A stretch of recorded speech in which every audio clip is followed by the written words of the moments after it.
नमस्कार, ESN news मध्ये आपले स्वागत। आजच्या विशेष घडामोडीसोबत मी उज्ज्वला उल्हारे।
हा कार्यक्रम आपल्या सगळ्यांच्या दृष्टिकोनातून या पंचक्रोशीच्या दृष्टिकोनातून अतिशय महत्त्वाचा कार्यक्रम आहे। खरं तर कोळगावकरांचे आभार मानले पाहिजे, कारण अनेकदा कार्यक्रम कुठे घ्यायचा आणि याची चर्चा होते त्यावेळेस अधिकारी ज्यावेळेस स्वतःहून सांगतात की तुमची हरकत नसेल तर आम्ही कार्यक्रम कोळगावला ठेवू, याचा अर्थ असा आहे की आपल्या माध्यमातून नियोजन उत्तम आपण सर्वजण करतात। त्यामुळे एकदा जोरदार टाळ्या वाजवून आपण कोळगावकरांचे विशेष असे अभिनंदन करूयात। माझी उपस्थित सर्वच शेतकरी बंधू भगिनींना एक विनंती आहे।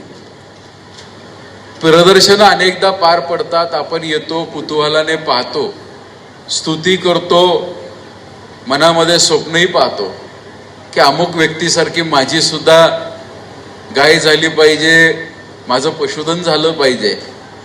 पण यातनं परत जात असताना तुम्ही पाहिजे, ज्यावेळेस आपण उदाहरण चुकीचं आहे पण महत्वाचं आहे, एखादी घटना घडती आणि या घटना घडल्यानंतर आपण ज्यावेळेस एखाद्याला निरोप द्यायला स्मशानभूमीमध्ये जातो आणि गेल्यानंतर अनेक प्रसंग डोळ्यासमोर येतात, जीवनाचं महत्व अख्खा आपल्या डोळ्यासमोर तयार होतं आणि असं वागलं पाहिजे, असं केलं पाहिजे, हे सगळे पट मनासमोर येतात।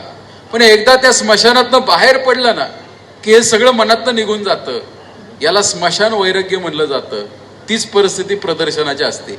प्रदर्शनात आलं ना की असं वाटतं अमुक व्यक्तीची गाय लय चांगली दूध देते, मी पण घरी गेल्यानंतर माझ्या गायीकडे असं लक्ष देईल, तसं करेल, उद्या लावायची वेळ आली तर अमुक कंपनीचं सिमेंट वापरेल, चांगल्या दर्जाचं सिमेंट वापरेल, पशुखाद्य चांगलं देईल, औषध पाणी चांगलं करेल।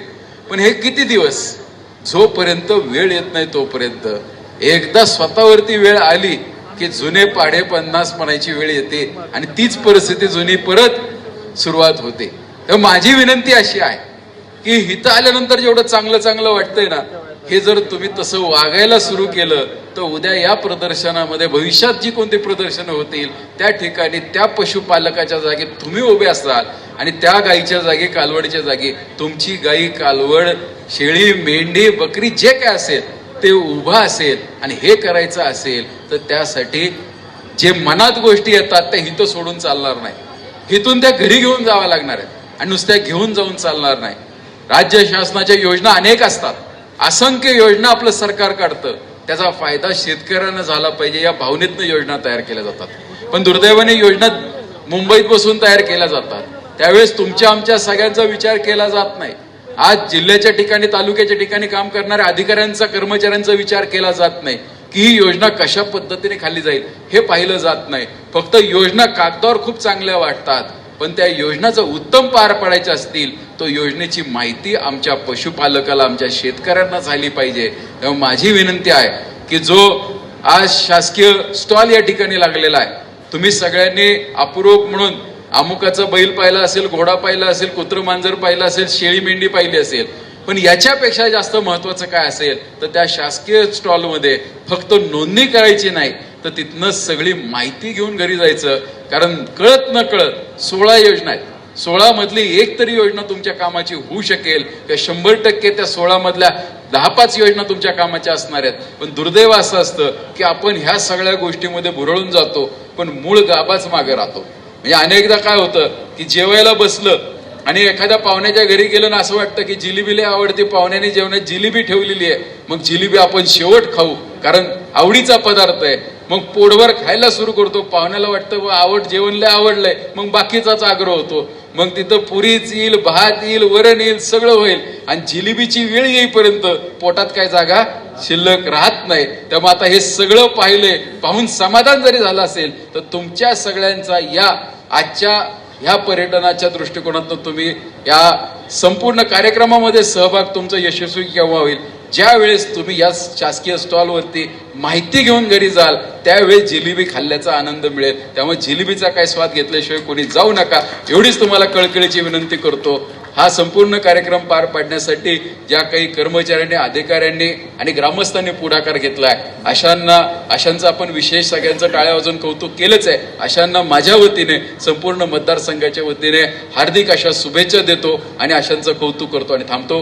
धन्यवाद. खास खबर, विशेष घडामोडीचं आपल्या हक्काचं येथील न्यूजवर हे चॅनल लाईक करा, सबस्क्राईब करा आणि जास्तीत जास्त शेअर करा. प्रतिनिधी उज्ज्वल उल्हारे, येथील न्यूज, श्रीगोंदा.